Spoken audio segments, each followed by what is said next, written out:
Hey YouTube, welcome back to Universe X, and today we have another installment of the UniXRogue series, a series where I actually try to just get people that want to showcase their decks they're proud of, their homebrews, and put them on the channel. We normally just kind of get together. You can join the Discord, the link will be in the description. You can pitch me your deck list and end up on hopefully what is a weekly installation. You know, sometimes that may slip a little bit, but I mean, really, it's just a chance to see new deck lists, see things that you may want to take to locals, see things that you may want to fine tune and take elsewhere, like just, community stuff. So, right before we get into the current deck list, I am going to just say that, hey, if you haven't joined the Dragon Ball Super discussion group on Facebook, you should definitely join it. Huge form of information. You will not regret it. Second, if you like the content, think about hitting that subscribe button, the notification button. So, without further ado, let's roll directly into this week's deck list for the Rogue series. Hope you enjoy. Alrighty then, YouTube. So, we are here for this edition of UniXRogue series, where we're going to actually see a favorite, maybe not to the fans, but a favorite to the family. And that, my friends, is Metal Cooler, reborn, revived, whatever word they decided to use. We're gonna jump directly into the deck, piloted by the homie Matt, and see what you guys think. We might even have a game or two. All right, so we're gonna start off with the leader. Metal Cooler's auto effect is when he's placed in the leader area. I'm gonna have to make a cut. Okay. Only because there was no good angle on this. Okay, so right now, with where we are, Metal Cooler is at the middle of the screen. Okay, so Metal Cooler is at the exact middle of the screen. Mm-hmm. Perfect. All right, your move. All right, so we're going to start off with the Metal Cooler leader card. His auto effect upon being placed in the leader area, you take a Big Yeti Star from your deck and activate it.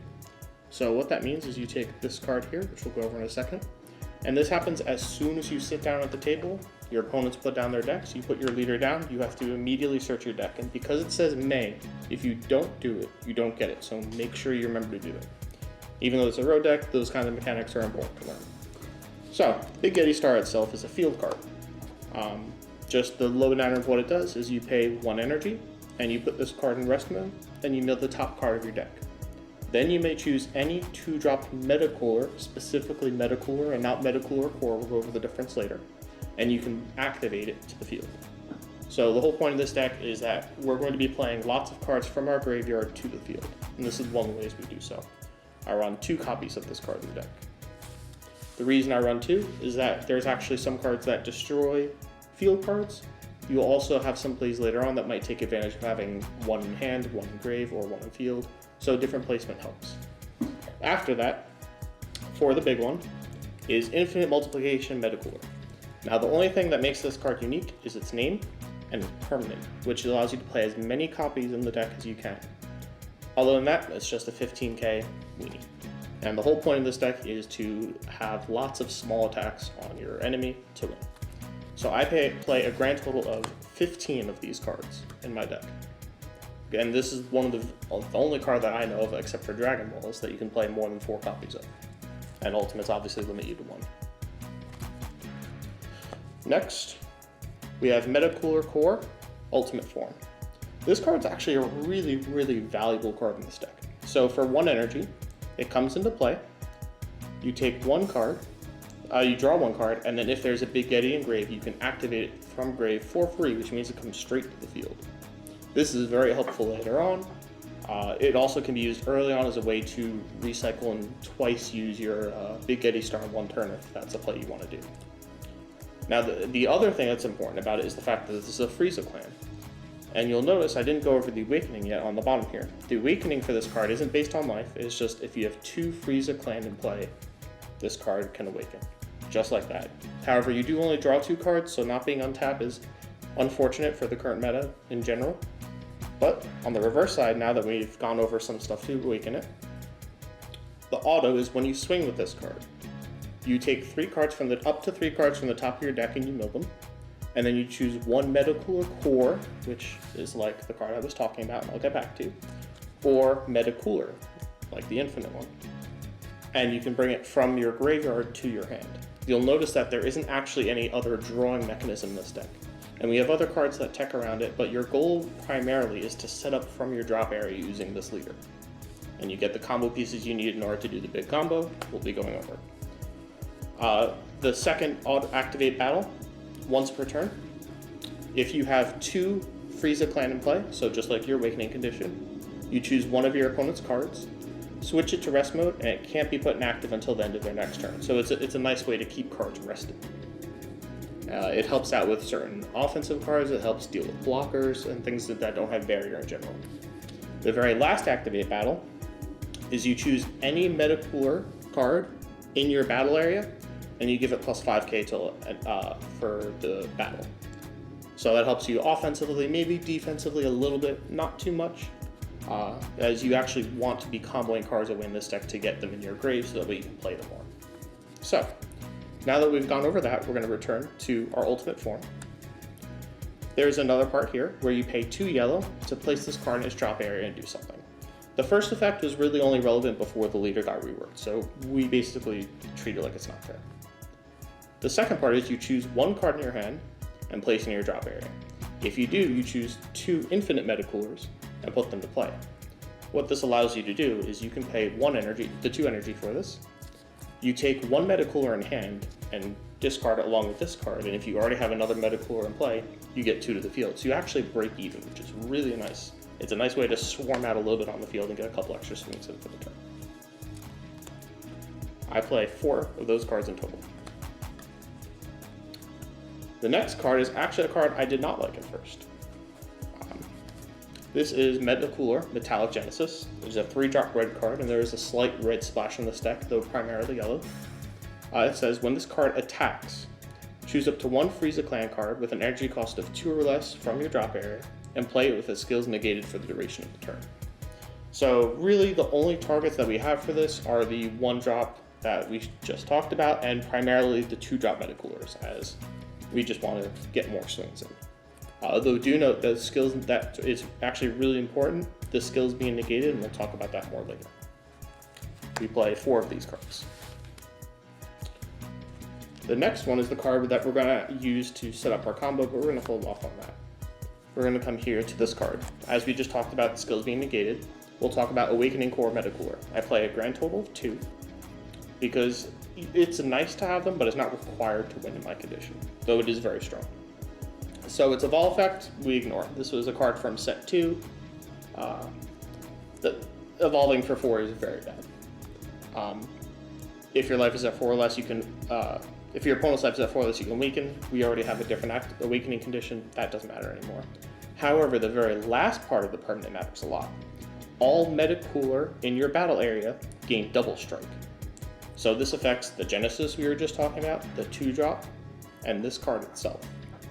So being able to swarm with a lot of small double strikers makes this a lot more threatening. The next card, as I said, will be the card that enables our combo. I play 4 of these. It's Metacooler Core Titanic Red. It's the primary reason that we splash in red, because we need 1 red to get this card to play. So, the card's ability, Activate Main. Choose 1 card from your hand or 1 Big Getty Star in your battle area and place it under this card. So you can do it from any card in hand or a Big Getty from the field, either or. Then choose up to 1 Metacooler Core, specifically Metacooler Core, from your deck other than this card. Play it on top of this card in active mode, then shuffle your deck if you look through. So it's really interesting that this allows the card to come in tapped, and this allows us to freely search. Also, you can take advantage of the negate window, because there's actually 2 negate windows for this. So if somebody goes on the counterplay 1 window, you can just choose to fail your search and nothing will happen to the card that you wanted to bring out anyway. And then just put another card under it and keep going. So something to consider when you're playing, because a lot of people might not understand how this card works. So like I said, 4 of these cards. And now for the big card itself, which we've lovingly called Bling Bot because it's far too shiny, as I have the SPRs. Put them all out. Put them all out? Alright. There's no reason to have one. Alright. So we got the 3 Bling Bots. Okay. the Infinite Force Medical Core. Look at this man glistening. Now, being that this is a set 2 card, its abilities aren't as strong as some of the newer cards, but it does do quite a lot in this deck, and is actually fairly viable once it comes into play. So, Activate Battle is you can choose a Metacooler or a Metacooler Core. Oh, sorry, you place 1 Metacooler from your battle area in the drop area to give this card 5k for the turn, not battle, for the turn. So you can use this to give a big defensive boost to keep this guy on the field, and for other purposes that you'll probably see when Chris and I do our demo matches. The other half is when you play this card or when it attacks, so both times. If there's a big Getty Star under it, choose 2 Metacooler from your drop area and play them. No restriction on cost. So what does that mean? That means we have a few targets. We have the 3 drop from earlier. You can bring out just the 2s themselves, or you can bring out the double strikes. And you get to play base when you attack, including the attack as well. You're getting 4 extra cards, bodies to the field in that turn. And if you're playing the red one, that's 2 bodies when it attacks. So you get a lot of value and a lot of swings just for having this card come to play and then attacking with it. The attack doesn't even have to connect, so it does a lot of work, mitigating, chipping away at your opponent. Next, I play 3 Malevolent Revenge. A very interesting card and predominantly used to help you awaken, but it helps to flood the field a little too. So the Activate Battle, it's also very defensively strong. If your leader card is medical, which of course it is, it gets plus 15,000 power for the duration of the battle. Then you may choose 1 big Getty Star in your battle area, switch it to active mode, and if you do that, you switch one of your yellow to active mode as well. So the primary reason we use this is just to set up the untap to get multiple Metacoolers in the field for awakening or just to swarm a little more. Alternatively, you can use it as a good defensive card. For the super combos, I run 4 of the Divine Crybears. Just simply, it has already 10k on it, so it's always a little bit of value to combo with, and it's a Sparking combo. So you don't need to have any restriction on life, because since you can awaken so easily, in that you just need 2 Frieza Clan in play to awaken, which means you can turn to awaken pretty consistently. And since you mill from your deck anyway, you get these online really, really fast, which gives you a lot of advantage and lets you cycle through your deck pretty quickly. Next up are 3 of the Super Saiyan Gogeta Dynamic Unison. I know a lot of people are probably expecting to see the Medical Unison, and while I really think the card art is cool, it's not very viable in this deck or any other, I don't think, unfortunately. So permanent, if all your energy is in rest mode, your mono yellow leader gets 5k power during your opponent's turn. This deck's goal is to always be rested on energy anyway. I want to use all of my energy to bring out as many cards as possible. So that condition usually is applied. The +1, you may discard 2 yellow cards in your hand, and if you do, you draw 2 cards. This deck loves putting cards in grave. Our whole goal is to put those yellow infinite Metacoolers in grave and to do things afterwards. So being able to pitch them and get cards that are potentially not Metacooler, which helps fix our leader's ability to not draw independently on its attacking phase. So that's very powerful. And the -4, during your opponent's next charge phase, they can only switch up to 2 energy active mode. If you get to the point where you can do that, cool, but not even required for this card. We use it primarily for the +1. Next up is Vegeta, Prideful Transformation. It goes hand in hand with any yellow Unison card, so the whole point is it's a bit of extra defense. It's a blocker, it makes cards come into play rested, comes in for free, things we like to see, and it's very easily comboable. Next up is Time Magic. I play 3 of them in the main. So for those who know, it's a Sparking negate, so if you have 5 cards in your drop area, you can activate this card's skill without paying any energy. You just take 1 life instead, which is great because you actually find that you're not taking a lot of life because you defend with your infinite Metacoolers to get them in the grave so you can bring them out again. And the negate effect itself is really good. Ignores barrier and keeps the card in rest mode. Fantastic. And lastly, I have to proxy these because I haven't gone out to buy any yet, and I'll see if Chris can do some fun editing to put in the right card, but I have this for now as a temporary, but it's the Mojito Angel card. That's red yellow. The whole reason it's in there is because I do need some red energy, and it has the effect that when it comes into your energy, you can banish a red and a yellow card from your drop area from the game.